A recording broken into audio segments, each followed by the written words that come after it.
Welcome back to the podcast, everyone. I'm your host, Tamara, and today we are discussing our July buddy read thriller title. If you would like to see this in video format without ad breaks, you need to head on over to Patreon and sign up. Along with ad-free video podcast episodes, you'll gain access to after shows, reading vlogs, and other exclusive content. If you're not into Patreon and you happen to be listening on the Spreaker podcast app, you too now have access to the after shows and other exclusive content in audio only. So if you prefer videos, including vlogs, you'll need to check out Patreon instead. Join me and my two co-hosts over on the Book Club's app for even more bookish chats. Please subscribe and like the podcast wherever you're listening. If you'd like to reach out to me, you can find me pretty much everywhere at Shelf Addiction. Joining me today is featured co-host Classy from the Bookish Virtual Assistant. Welcome back, Classy. Hey, Tamara. Hey, everybody. Thanks for welcoming me back. Of course. I say it all the time, like, you ain't gonna welcome me back, but I never know. I never know. Tell everyone where they can find you online. You can find me online on all social media platforms. I left X. We'll talk about that later. Ooh, after show? Just a jerk. But anywho. Okay, girl. Yeah, okay, girl. I get it. Okay. You can find me on all social media platforms except for X, under Classy Green or the Bookish Virtual Assistant. Okay. So before we begin, I want to remind you that we talk full spoilers with book chats. So spoiler alert, you've been warned. Today, we are discussing the book If Something Happens to Me, written by Alex Finlay.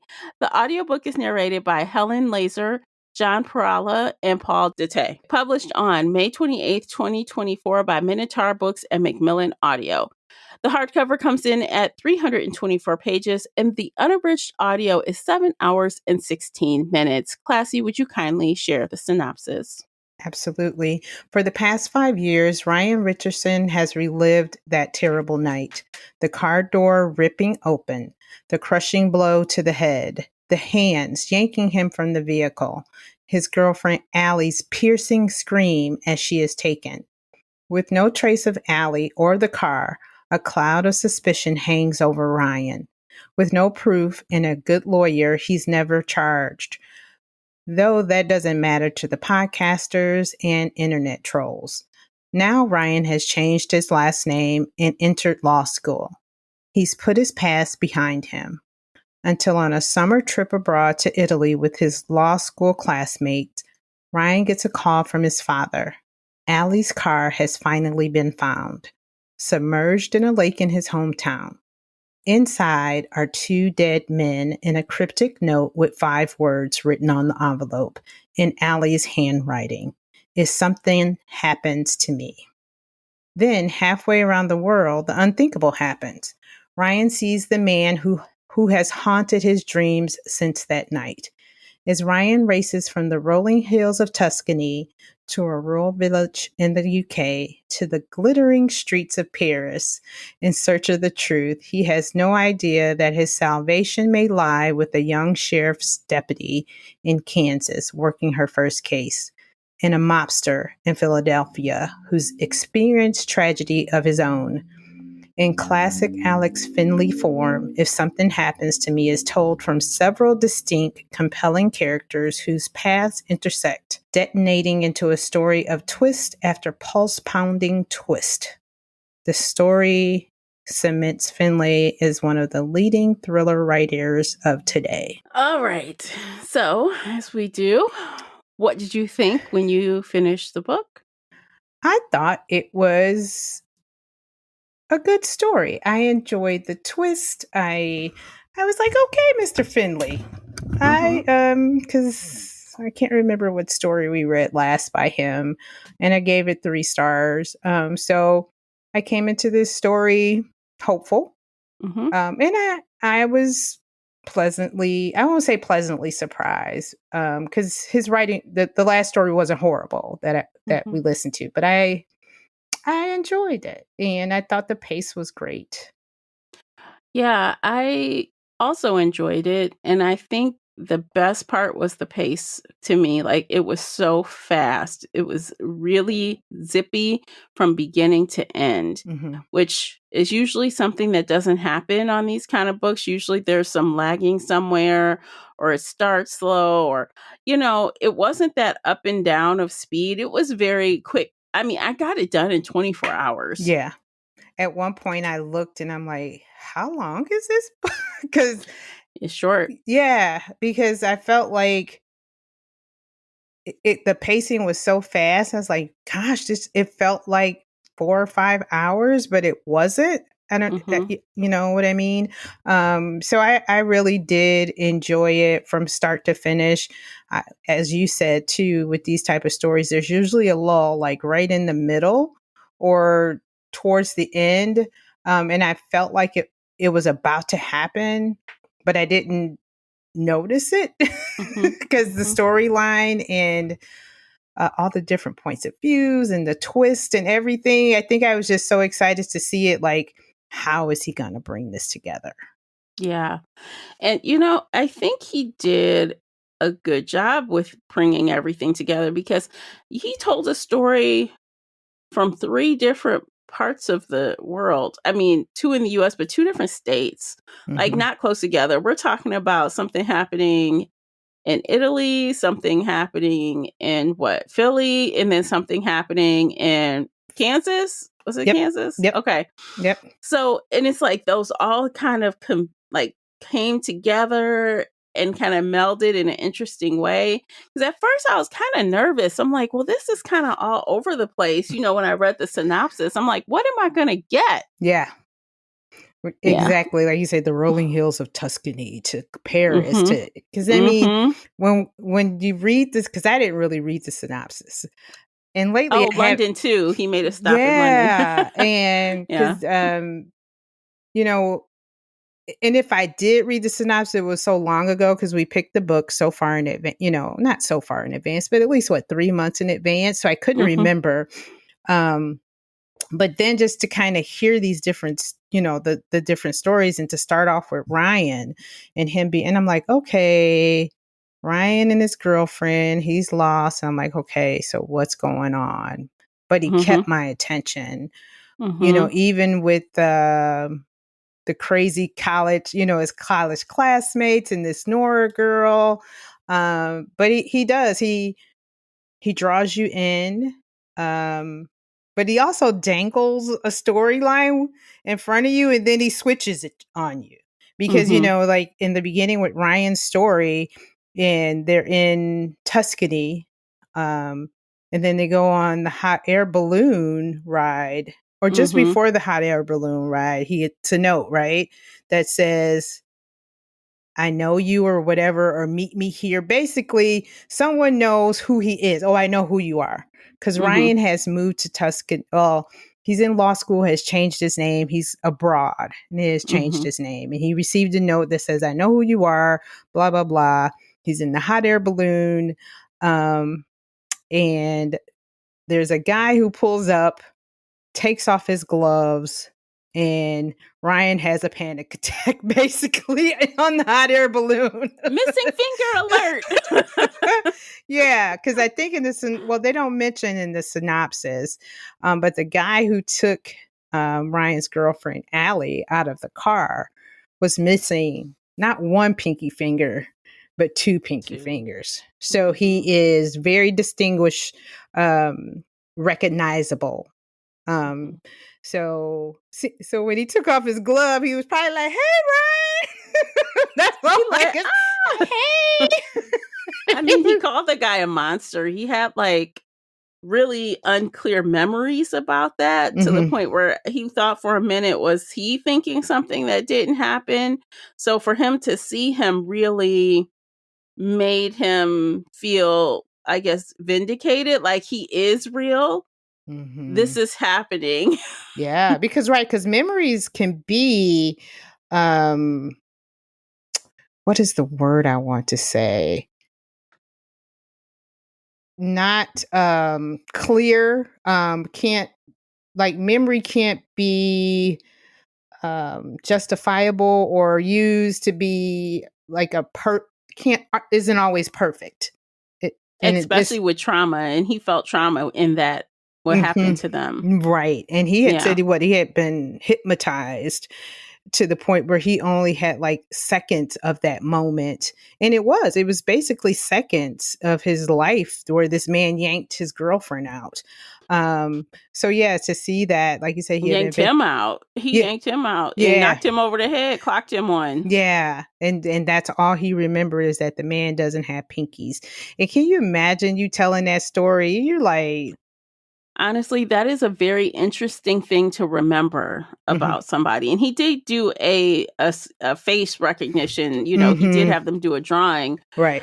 But in that moment, it's happening so fast. And then you've been hit on the head. It's like, well, I think he didn't have two pinky fingers. Right. And it's like, sure, he may have, according to how he grabbed you, it may have looked like he didn't have two pinky fingers. But the man did not have two pinky fingers. His fingers are removed because he owed a debt to the mob, basically. He was tortured. They like chop chop. That or some pruning shears like O did on the sheriff. But yeah, so you know, he dangled that storyline with us about Ryan seeing the monster who snatched his girlfriend. And then I think it immediately went to another storyline. I think it went to Poppy. And Poppy McGee is the new deputy sheriff in Kansas. So we go from Tuscany to Kansas. And I'm like, okay. Yeah. And she's got an interesting thing going on there. Like her father is in charge and she's got this weirdo brother that seemed like he lied about something, you know, and she's kind of been told, hey, you're brand new, but you're going to help figure out this case with us. But not really. They don't really want her to figure anything out. They just gave her the little thin ass, you know, report from before. I don't know what they expected her to do, to just be like, oh, well, I don't know. Right. Yeah. You know what? Let's let her just work on this little project. But I don't think that was like initially her project, because when she came in, the car was found, right? On the day that she started. Her first day. Yeah, her first day, Allie's car submerged. Well, you know, was found by these podcasters, these true crime podcasters who basically broke the story.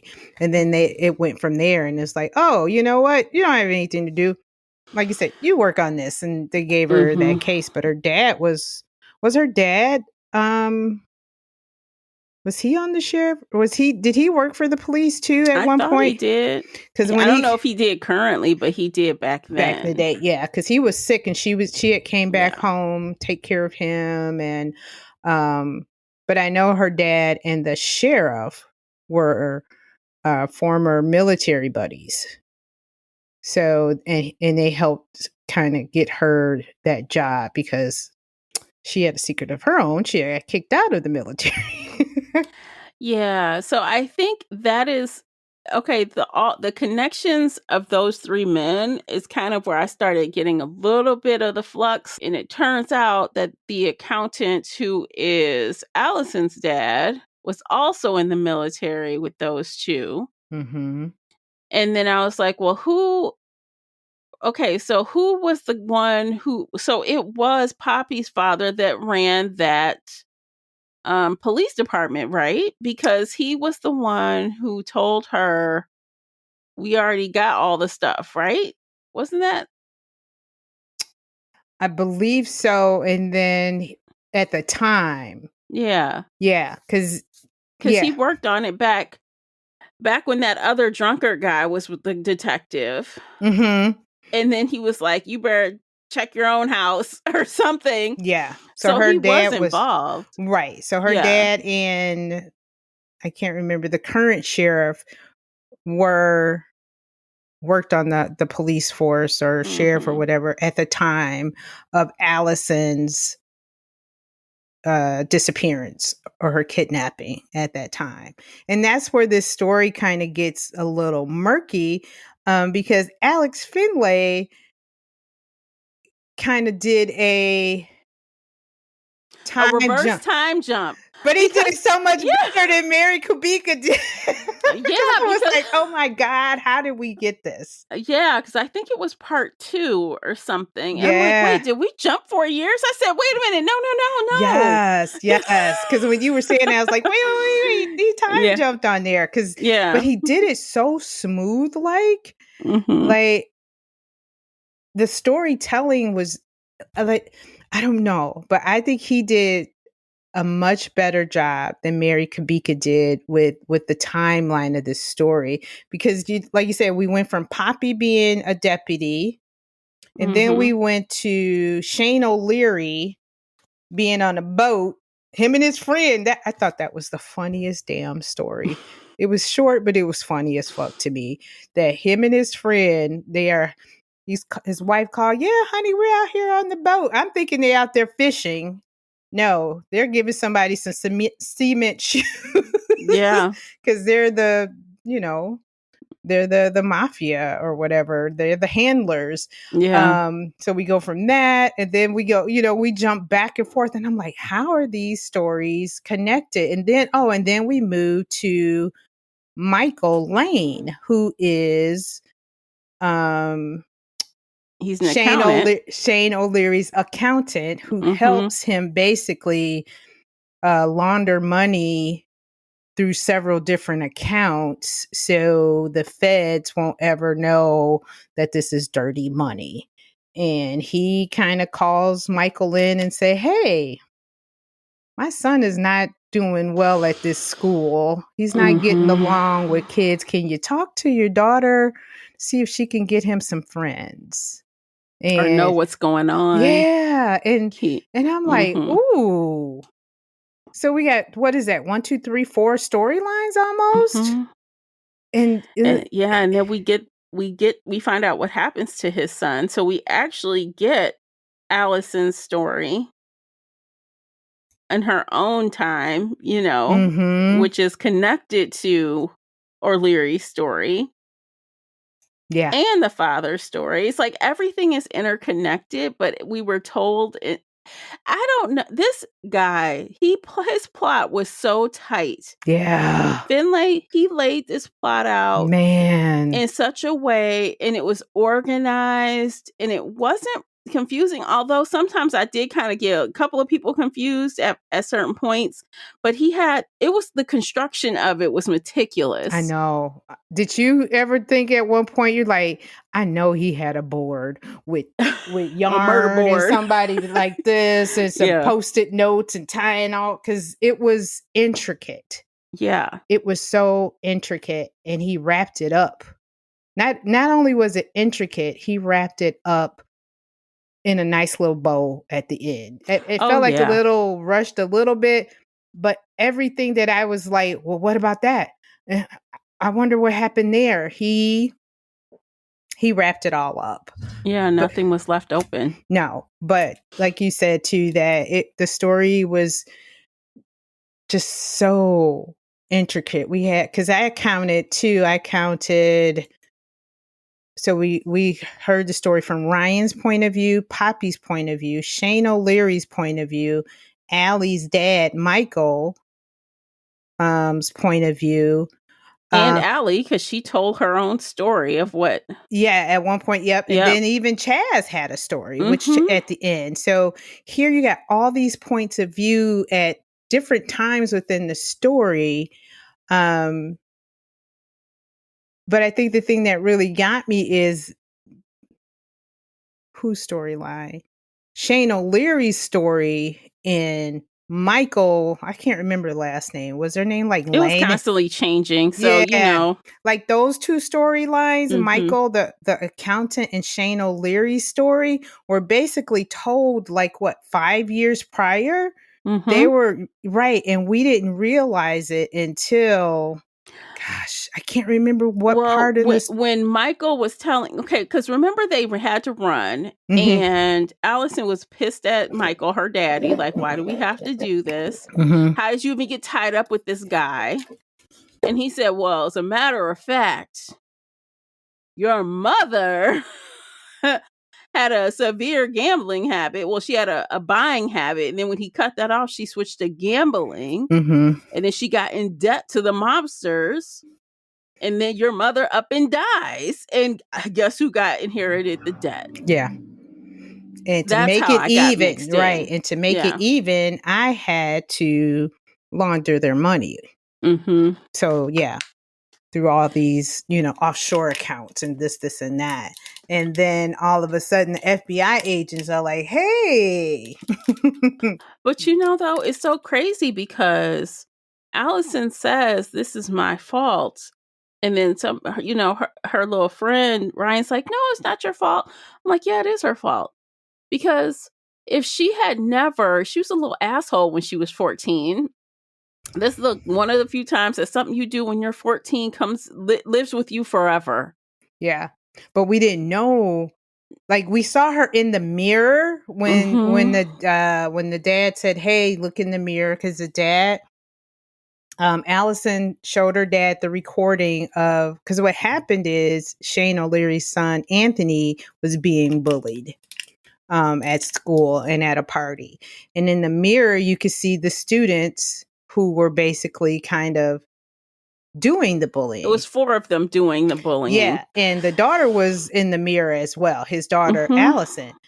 But we didn't know the extent of her bullying until later in the story, that she was the one who told him that some other girl at the party wanted to make out with him and to go into the bathroom. So she led him to... She was the bait. She got him there. Yeah. And though, the author did a good job of concealing how much her involvement was, because earlier on we get that scene where she stands up to someone else who is bullying somebody in school, but that's after. That's later in the future. Yes, exactly. But we didn't know it was the future. We didn't know that at first. Yeah. So I'm thinking, well, she must have witnessed it and didn't do anything. But then later we find out, yeah, that she was like, not this time, not on this watch. I cannot allow someone to die on my watch, basically. Yeah, like someone died from bullying before and I was involved in it. And now she's like anti-bullying. Like, I'll stand up to anybody for somebody, because she doesn't want any more blood on her hands. No. Yeah. Because I just thought that, okay, she was in the mirror. I thought she just witnessed it and didn't do anything, which is bad too. But, but anyway, the dad found out and he basically got everyone involved killed. And that's when the FBI agent came in and said, you know what? They're coming. They're gunning for you next, sir. You want to help us out here or what? You and your daughter are next on the line. And he's like, no, there was a fire. And she was like, do you really think there was a fire? Do you really think those 2 14-year-olds died of a fentanyl overdose? That didn't even do it for him. What did it was when O'Leary called him and said, I'm going to need you to move all my money. He was like, fuck. Right, because he's like, this is money that I'm not even involved in. He said if this money goes, he's got someone else to take care of it. That means he no longer needs me. I am a casualty. Yeah. Collateral damage. I can't help but wonder, and I know it was a part of the plot's design, but I can't help but wonder, had Mike went to him and said, dude, I just found out that something really bad happened to your kid, and I didn't know when we first talked, but I know now. Yeah. And maybe everyone else would have died except him. Maybe. I don't know. Maybe. Yeah. Or he could have just killed him on the spot. Who knows? I know. But I think the problem is that he was hoping, and like you said, this was all plot design, that by telling the headmaster that he would jump in and say, oh, we don't do that here. We're anti-bully. That's what he was hoping, that the headmaster was going to take care of this and all of that would be taken care of. And, O'Leary would know, look, see, you talked to the parents and blah, blah, blah, because he saw his daughter in that mirror. But he never thought that video was going to get out. No, he didn't think it would get out. But he was okay with them covering it. I think originally what you're saying is what he had in mind, but when he realized that the headmaster wasn't going for it, because all of those kids were kids of influential people, he was fine with it. He just wanted to cover it up as well. And of course, O'Leary has his connections, and he's like jailbreaking phones and laptops, and he's gonna get it. I'm like, the minute they went in there to talk to that, chancellor or principal, whatever, and he just lied to their face, I'm like, oh no, he's gonna get it. He's gonna get that video. Especially when he said before. We talked to them before. And yeah. when I heard that line, I was like, he gave himself away. He's like, before what? I know. I was in the car, and you should have saw my mom. I was like, ooh. I went back and was like, did I just hear? And then later on, when he was talking to whoever, he was like, oh, I think he was talking to Chaz, probably. He was like, no, that chancellor knows something because he said he talked to somebody before. So that means there was a problem before, and they knew about it. And I was like, oh, shit. And I was like, it's getting good. It's about to get good. And also, I can't help but wonder, and again, we know this is designed this way, but had the wife and mother felt some kind of closure, would he have gone as hard after them? Because she was the one that came and said, what kind of gang are you? You better take care of this shit, basically. What kind of gangster are you? My baby is dead, and there's other people still living. Shit. And you know what it reminded me of? I don't know if you've seen this show called Your Honor. Oh, yeah. His wife kind of reminds me of the wife from Your Honor. She was the wife of her dad was the mafia leader, basically, and she married a guy, and he kind of inherited it. Oh gosh. But she kind of inherited it, and they lost a son, and the dad didn't do what this dad didn't do. Kind of like, you just kind of poo-pooed this. You should be out here killing everybody. It should be scorched earth.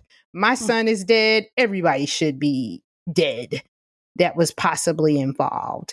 And she reminded me of her. But then and they were like childhood sweethearts.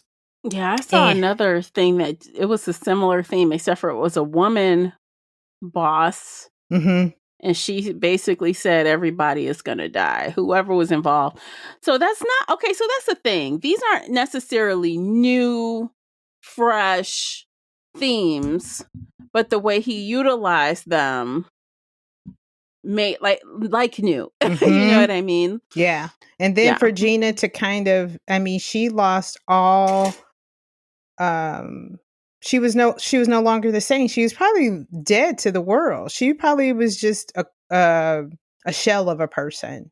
That's all I could see is she was no longer the same. She probably didn't have that vibrancy that they had when Anthony was around. So and that was the love of his life, and he would do anything for her. So yeah, I think if she kind of would have accepted the death, or even if she didn't know, well, no, they would have found out that he got bullied. Yeah. I mean, because that was the linchpin for everything. Was killing everybody that bullied their son, and their parents that covered it up. Yeah, that was the nucleus of everything. Yeah, somebody's got to pay. Yeah, and O'Leary was like, not just one, all of y'all, all of you. Tick, tick. If you had involvement, you're better run. Yeah, I mean, right, because he killed all of the So it was 4 people. It was 2 two fentanyl. Allison was one. I can't remember the other one. But anyway, I think it was like 4 people involved.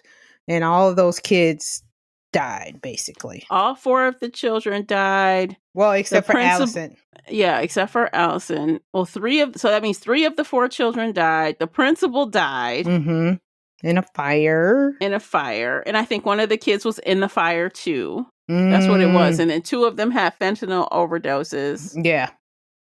Or one of them had a car accident. Maybe that's what it is. There was a fire, 2 fentanyl overdoses, and wasn't there a car accident? Was there a car accident? Am I remembering that wrong? I don't know. Yeah, I can't remember. Something funky happened. Mm-hmm. It just happened really quick, back to back to back. All these people just died. And Allison was like bawling her little eyes out as a 14-year-old. Yeah. Yeah. And I think she started putting the pieces together like, oh, crap. Yeah, which is when she confronted her daddy. You know, they're like, we got to go. We got to run. We got to go into witness protection. And she's like, but why? Like, you little brat. Because of your ass. You and your mother. This is why we're here. Basically. If your mother didn't do this, I wouldn't have known the O'Learys. And then if you didn't do this yeah. Mm-hmm. Dang, all those little connections. I didn't even think about that. You know, and again, kids just like, why? That is a symptom of today. Everybody wants to record shit.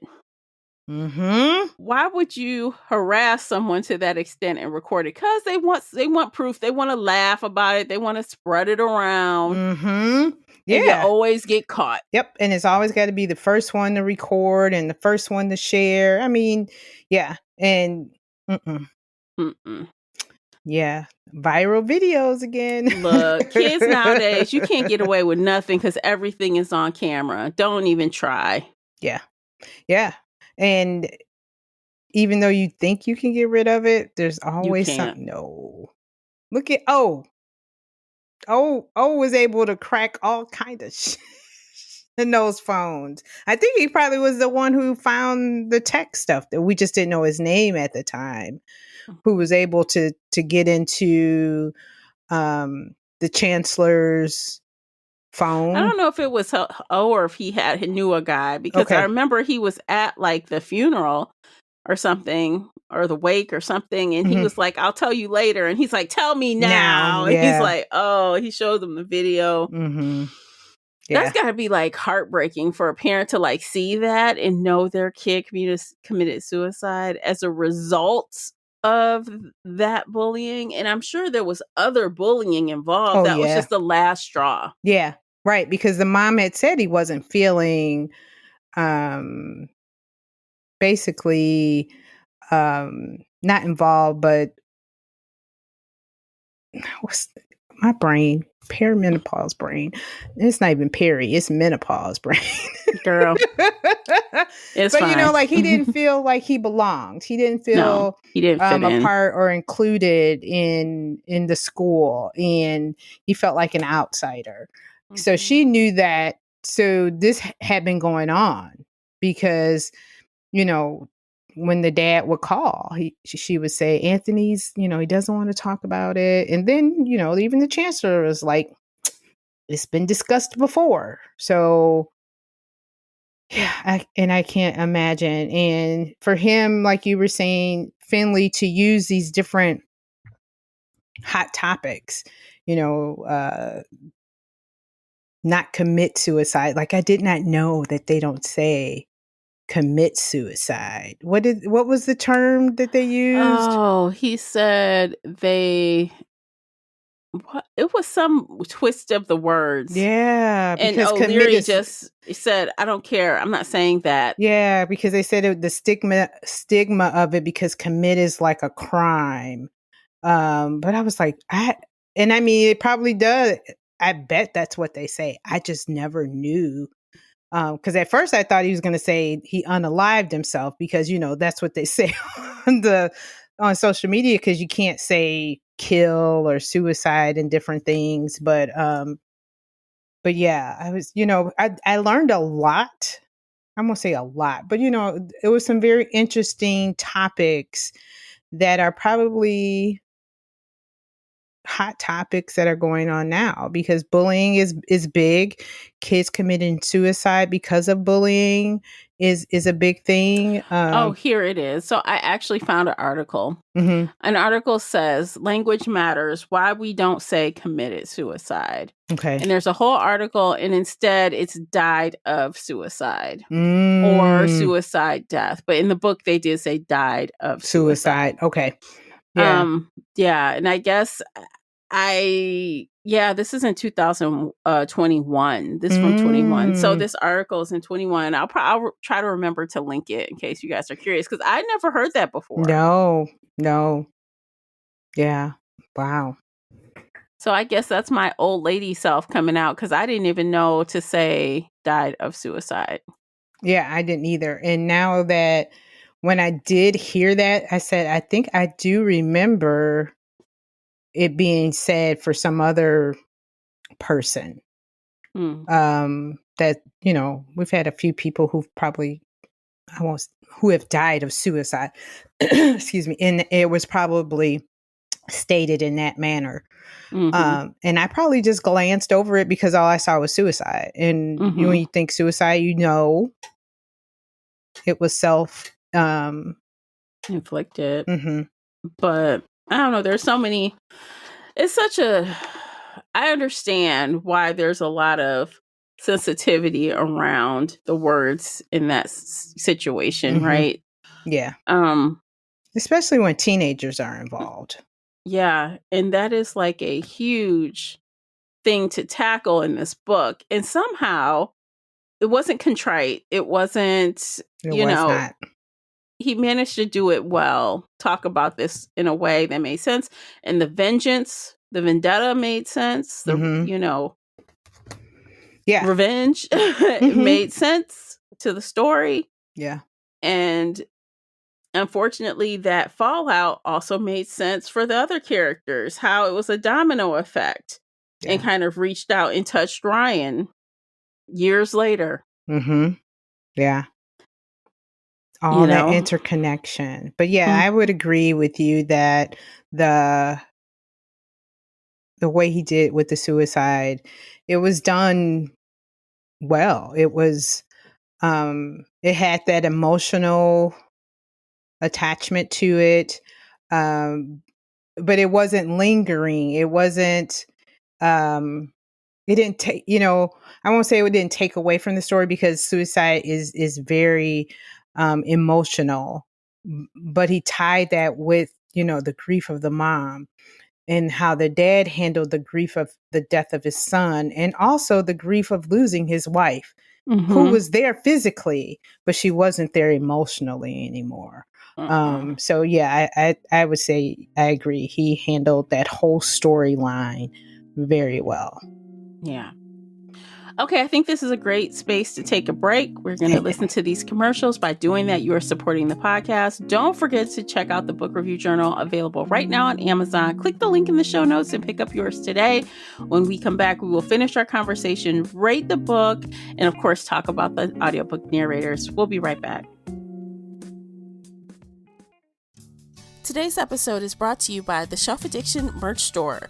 Check out all the bookish t-shirts, notebooks, mugs, and more. Don't miss out on these original designs, perfect for any book nerd. Support the podcast and visit shelfaddiction.com/merch and pick up your next favorite bookish item. All right, welcome back. Quickest break ever, right? Am I right? Yes, you are. All right, what else should we talk about? There's a lot here. Oh gosh, girl, it is so much. I guess we could talk about, we realize that Allison, is it Allison or Alicent? It doesn't matter. Allison, Alison. Okay. Allison. That she is alive, that she survived. And come to find out, her father, the CPA, Michael, was actually, when they were supposed to go undercover, the dad, O'Leary's people came in and tried to take them, but the dad is ex-military and basically took care of them. Allison got behind the wheel, which I thought was a very funny storyline, because she was just getting her learner's permit, right? Yeah. And did not drive that well, but she kind of wanted to run away because she was like, I don't want to go under witness protection, blah blah blah. And starts running she tried out to of run away. Yeah, and the the FBI agents was like, don't worry about it, we'll get her. We've handled this before. And the dad kind of recognized something's not right, and then we find out he's ex-military. All those things, he recognized something was wrong. They got away. And that's how we kind of realized, whoa, I think that was when we realized this story is told in a different point of view. But then Allison's video went viral so many years later, and because Allison wasn't her original name. Yeah, her original name was something else. I don't remember. Is that it? I'm not sure. I don't know why I think because it's at Taylor. the end she talked about her name before and her name. Yeah, so she just didn't. She separated that person of who she was during that incident from who she was as Allison. I think it was Taylor. Taylor. I think it was Taylor. Yeah. Yeah, which was another kind of device to kind of not mislead us just a little bit because the names are different. But when you go into witness protection or you try to hide, you change your name. Yeah, but her dad didn't change his first name. He changed, yeah, which made it easier for them to find him. But he said, I've been doing business this way for so long, it made it difficult. He actually said, the character said in the book, this why, because the guy was like, you stupid, you didn't even change your first name. He was like, that's why. It's hard when you deal with money, basically, in your first name. But when her video went viral, O'Leary's people found it and they were like, hey, we know where they're at. We know where they are. And they caught her on Lover's Lane, basically, with Ryan, and hired No Pinky, whatever his name was, Sweeney, aka... I don't even think they hired him. I think he owed them. Oh, that's right. And he tortured him and they said, hey, we got a job. You want to get free of this? You do this. Go yank this chick up and bring her to us. Right. And what happened? What the heck happened with that? But anyway, long story short, Poppy's brother was in love with Allison. He followed them to Lover's Lane, saw this guy sneaking around, and told the dad, right? Didn't he tell his dad or something? He called his father, who was a sheriff or a police officer. Oh, my nose. And basically said, hey, something is going on here.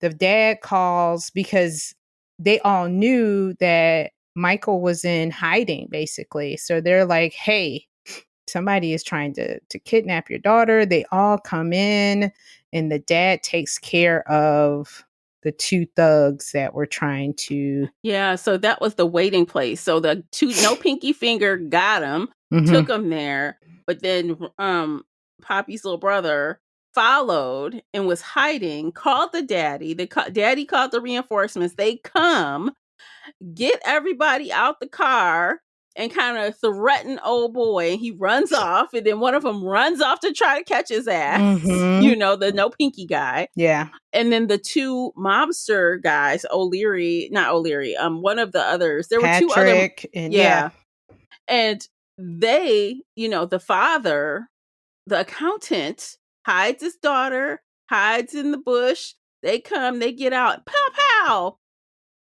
And stuffs them in his car. Stuff them in the car, in his own car, and push them in the lake. Yeah, I was like, there's the OGs right there. There's the gangsters, the ex-military. The military. And that's why it made sense, because all of them were ex-military and they all been through stuff. It wasn't a real little squeaky clean accountant trying to do this crazy mess. No. It was military guys. Yeah, and they all were connected, and the sheriff's department basically kind of covered, this issue. They covered it up. Mm-hmm. Yep. And they told Chaz, basically, shut your mouth, go on home, little boy. You saw nothing here. This is all a Nothing to figment of see. your imagination. But he kept a shirt, and those were all those little red herrings. But yeah, all that little storyline just came into play. Like you're saying, this wasn't No. some guy who you think has watched a lot of Law and Order and could, And the funny thing is that Allison was about the same age as Chaz, because when she later talks to who was it she was talking to? I think it was, I don't remember, but she was saying, remember, it's such and such's brother. So they all know each other. Yes. And Right. it's like, yeah, because the class reunion was about to start. Yeah. So and I think she was like Pippi was not Pippi. Oh my God, Poppy is I think the younger sister, right?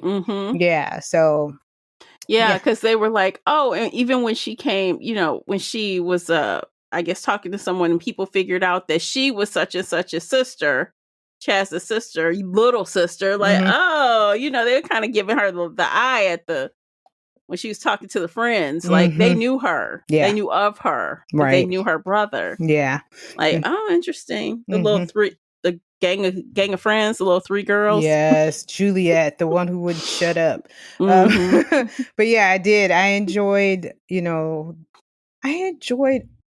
I usually don't enjoy when there's so many points of views, because it can get confusing. And like you said, it got a little bit, but once you got the hang of it, and I probably would say the audiobook was helpful because it was 3 narrators, which also helped with the different points of view, because then you could be like, wait a minute, this is so and so. Yeah, the 3 narrators definitely helped. And I think that is also a mistake that a lot of other authors do. And we recently had a book. We're like, there should have been more than 1 narrator. Stop cheaping out. Hire the narrators so it's right. And that is what they do with this book. They needed 3. Yeah, they definitely needed 3 because it helped to distinguish who was telling the story. And it brought it to life even more. So I can't imagine if I was reading this book, I probably would have to take a lot more notes. Just be like, so and so is this, and she was that. Okay, yeah. We need our own board. Make the connections. Draw the lines. Yeah, but I believe the audio, was very helpful. So if you can listen to the audiobook. Yeah, I cannot say enough how impressed I am that in such a short amount of pages, he was able to explain, this author was able to connect. There's a lot of interconnected relationships, different timelines, different points of view, different locations. Yeah. And it all came together. Yeah. And that is a lot. Because, I mean, and I should have looked to see how far Kansas is from Philly, but I don't think it's that far. And I'm assuming it's not, because, they kidnapped the sheriff and brought him up to Philly, and they were like, why did you do that? They were like, a missing sheriff is better than a dead body. So, but yeah, all those. They told Allison, don't ever expect to see that guy again. Not at all. And then you had the dirty FBI agent. It was just, I was like, that was kind of tossed in though at the end though, but it made sense still. Yeah, it did. It was. And then after a while, after you listen, you're like, okay, I could see her being, the dirty one, because there were a few things that was questionable, and I was like, And she had this unique way of telling stories when she's trying to talk to people, and everybody like, shut the hell up, girl! Don't nobody want to care. What you talking about? These fucking riddles. I think Allison said, "Look, talk plainly, okay? Yes. You can get out my car. Get out." Talking in these damn Malcolm Gladwell riddles and shit. Oh my god! Yeah, but she they're not even your own. Get out of here. Oh, when she socked her in the end, I was like, yes, yes. And just throw a punch right here.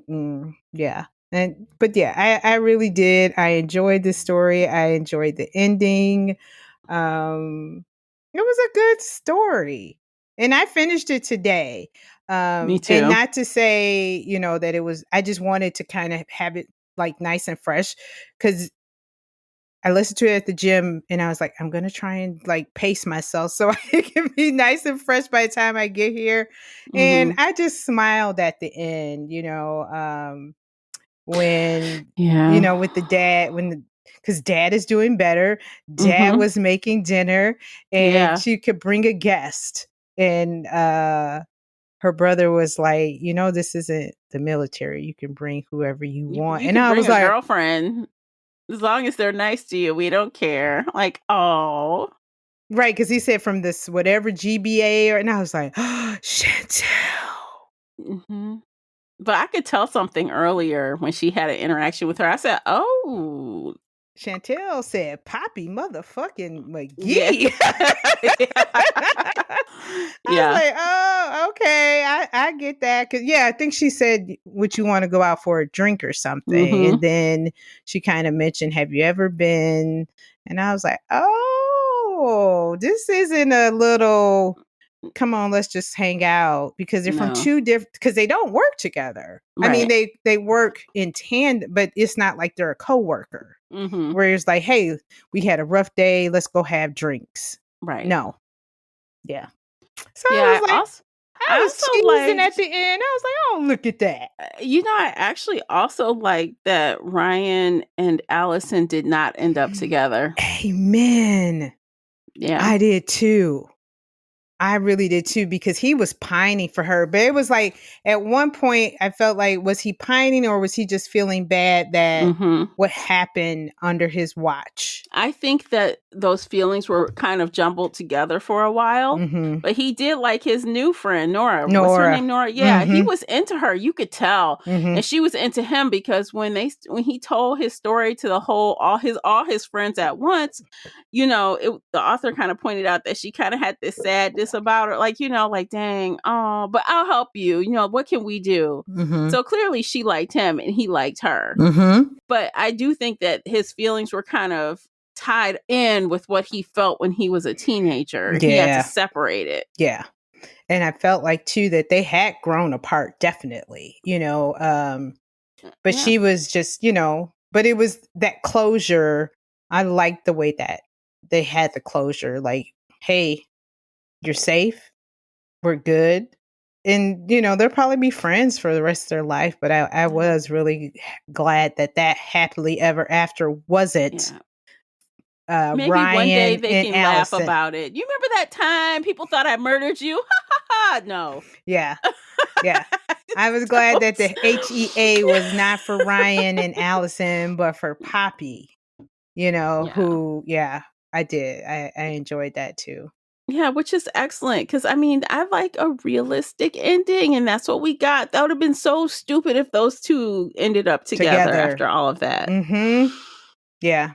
I mean, this girl has gone through how many different personalities or identities? I won't say personalities. She was on her third one identity in like 4 years. Yeah.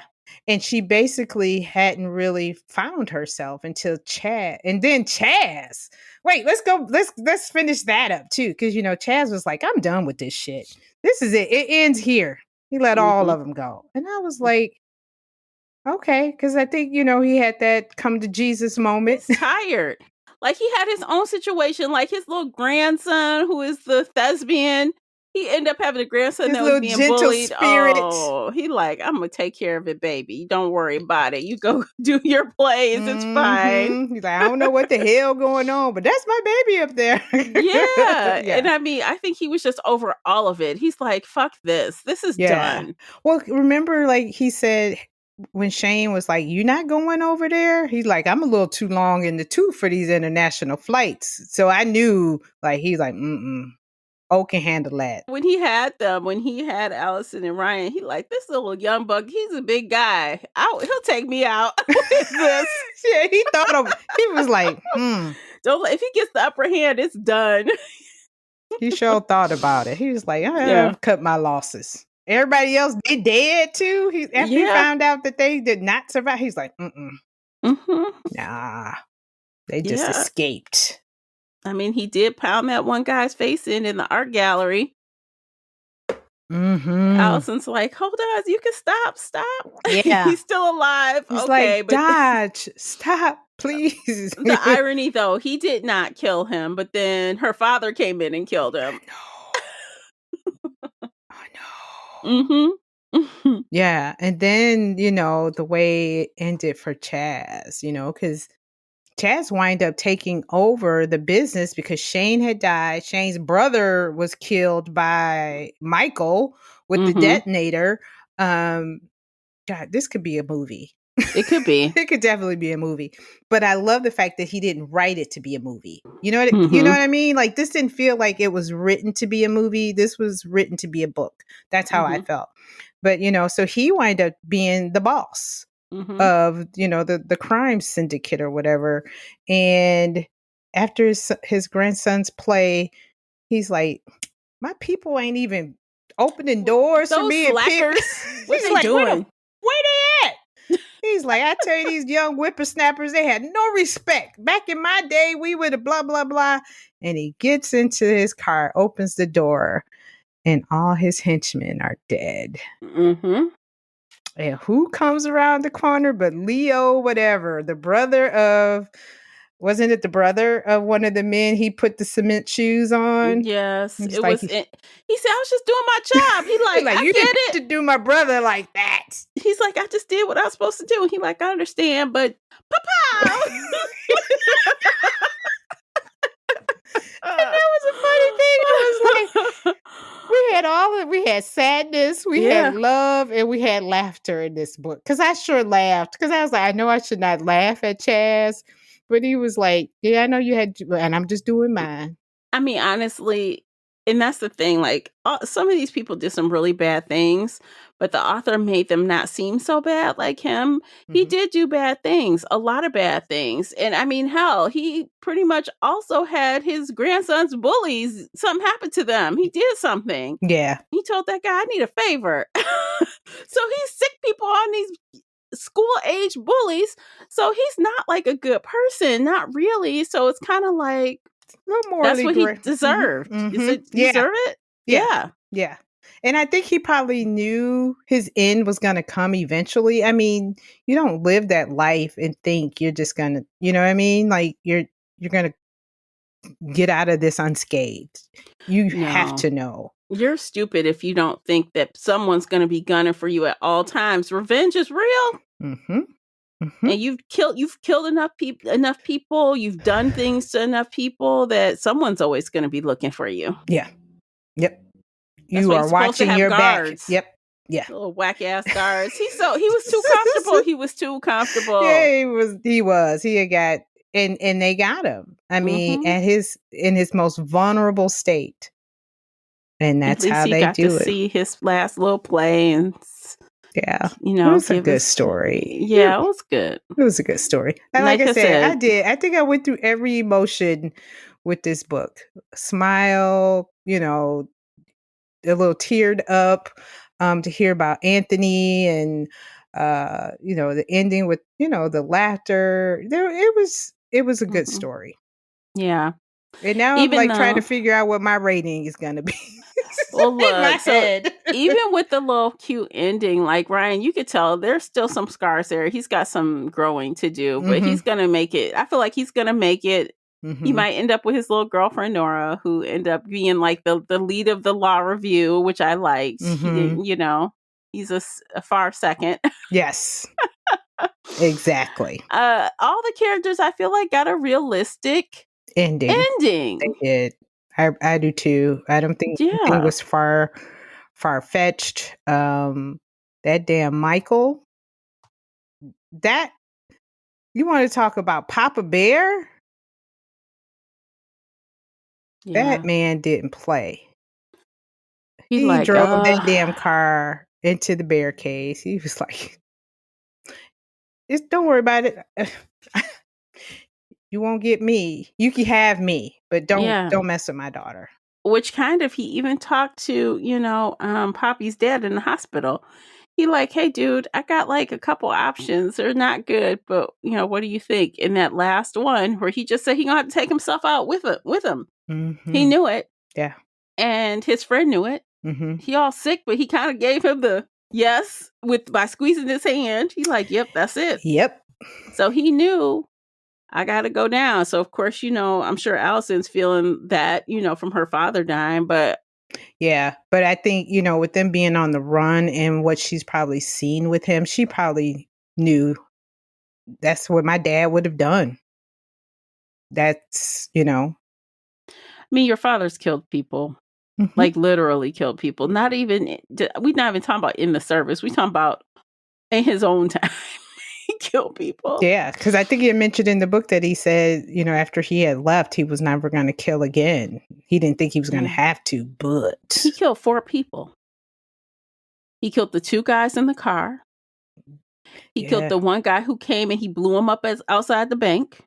Yep, that was Shane's brother, the one who was trying to get the money. Look. The greed. It's always the greed. Was like, you transfer this much to Shane, and transfer this much to me. Send me 5. Send me 5 million. He won't know that you invested. No. And like, he even knew, the character even knew, you should do all that online. What are you talking about? Go to the bank. But he was so greedy. He wanted the money. He fell for it and got blown up for it. Yeah, he's like, this bank looks like it's closed. Yeah. But he saw dollar signs. He did. And then the last person when he killed himself and him. So I guess he killed 5 people. Because he killed Shane, the wife. What you call it? He killed someone's wife? Whose wife did he kill? The wife was in the car.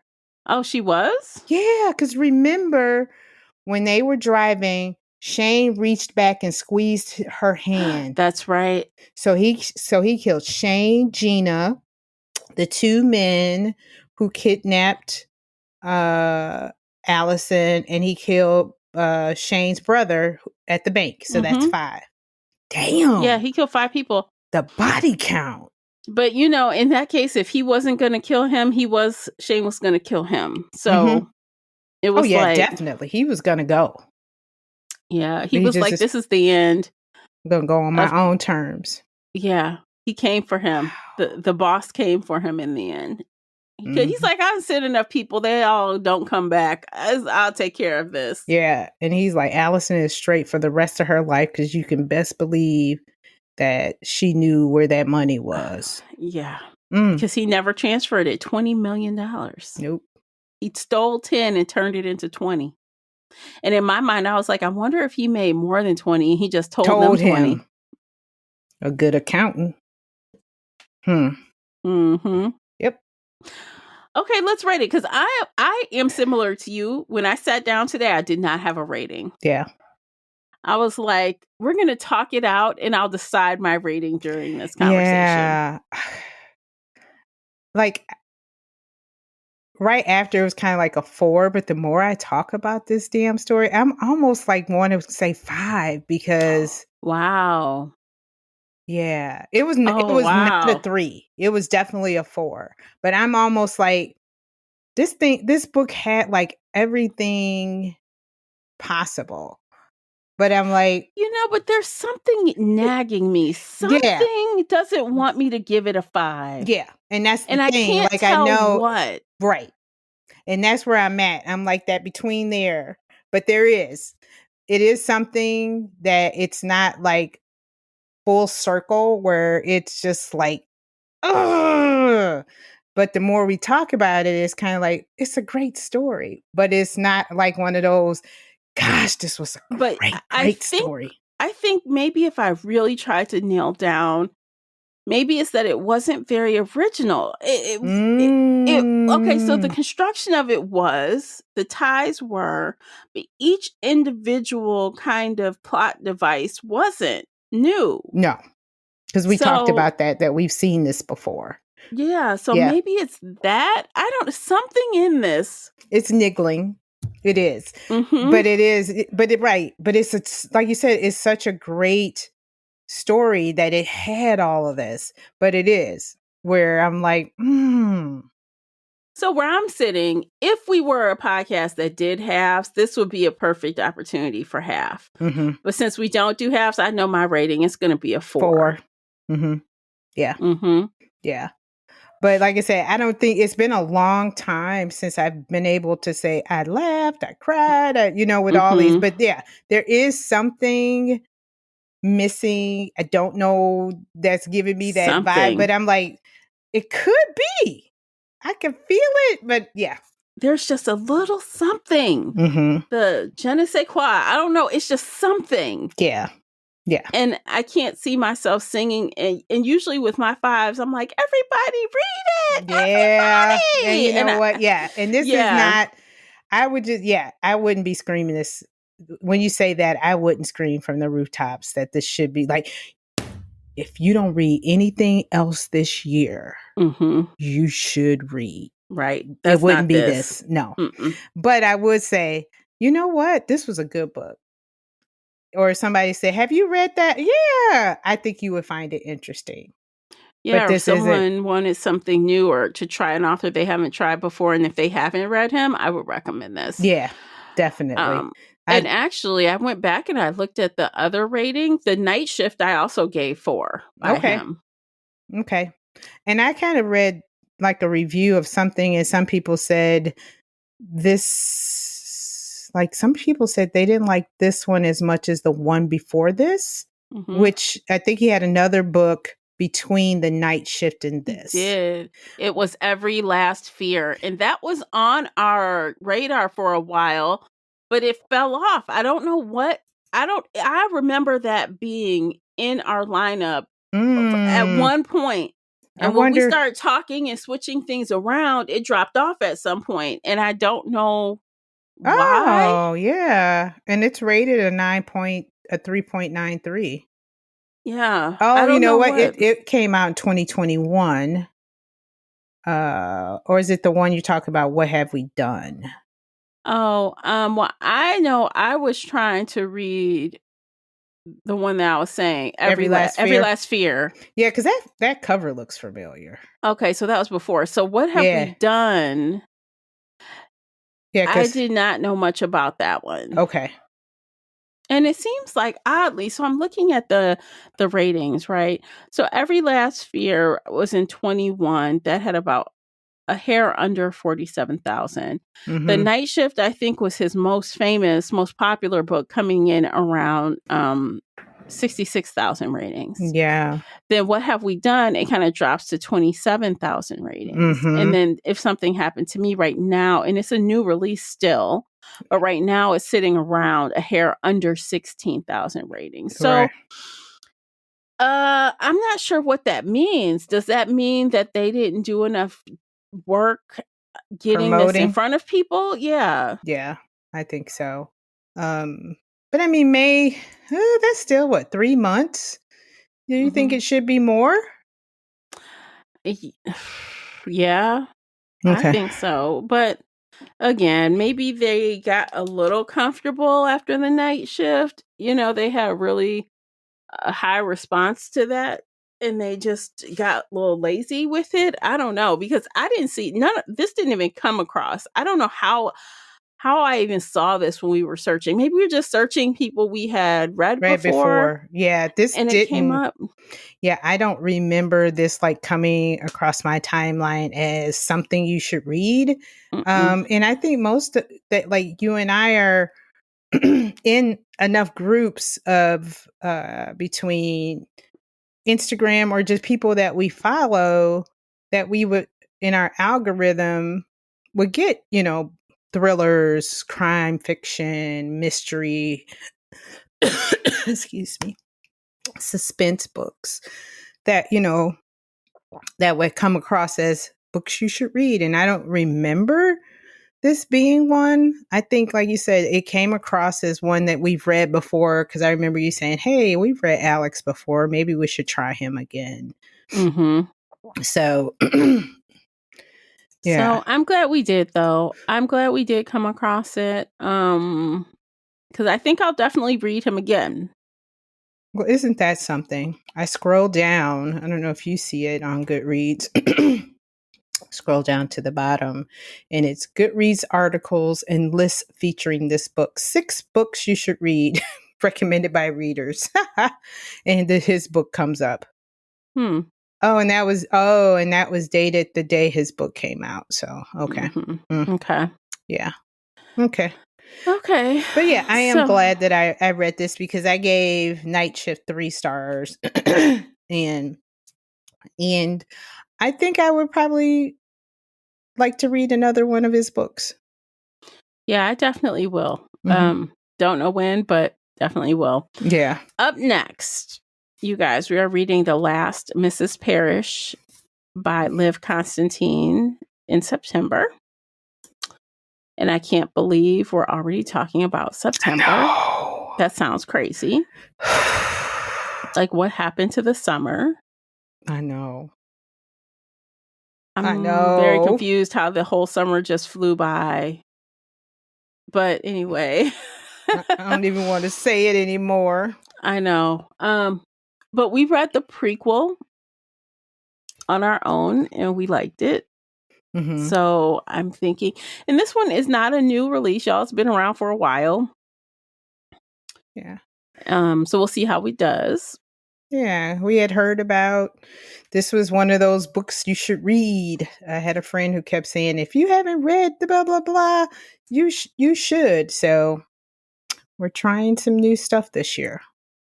Yes, and I'm excited. We'll see how it goes. Right now, the ratings are 3.97 on Goodreads, and there are over 375,000 ratings. So this is definitely, it came out in 2017, is definitely a popular book. So yeah, we'll see how it goes. We may or may not read the next one. We'll see. We'll have to see how it goes. If this one is great, yay. Yeah, it might be an extra book because we really don't do series. But I mean, we did one year because we were just like, we were wanted so enamored. To know, right? We wanted to know so bad what happened in the next book. So that was a complete fluke too. I didn't think that would happen.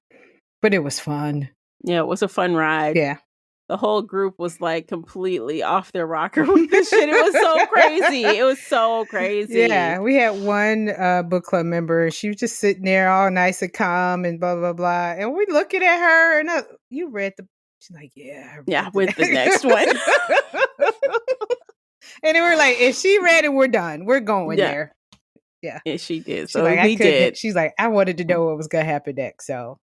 Yeah. So who knows what will happen with this? But we'll see. I'm down to find out what's in store with The Last Mrs. Parrish. And I think that ends today's show.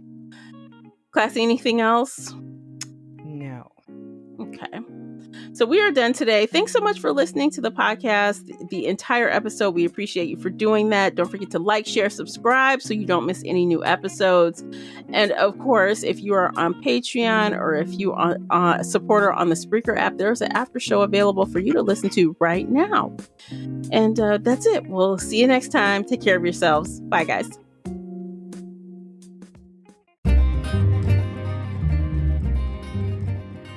Did you enjoy today's episode? If so, please head over to Apple Podcast or Spotify and leave a positive 5-star review. It's a simple action that makes a big difference. You can also like this episode on your favorite podcast player or share it with your fellow bookworm friends on social media. Joining the Shelf Addiction Patreon family is another way to support us. For as little as $2 a month, you can help our team create even more amazing bookish content. If Patreon isn't your thing, consider becoming a supporter on the Spreaker app for just $5 a month and gain access to exclusive audio-only content. You can find me everywhere, including Instagram, X, and TikTok under the handle Shelf Addiction. Join our book club of the same name on the book club's website and app, where we discuss all things bookish and more in a safe space. The Shelf Addiction podcast is a part of the Nerdy Maven Network. Thanks for tuning in.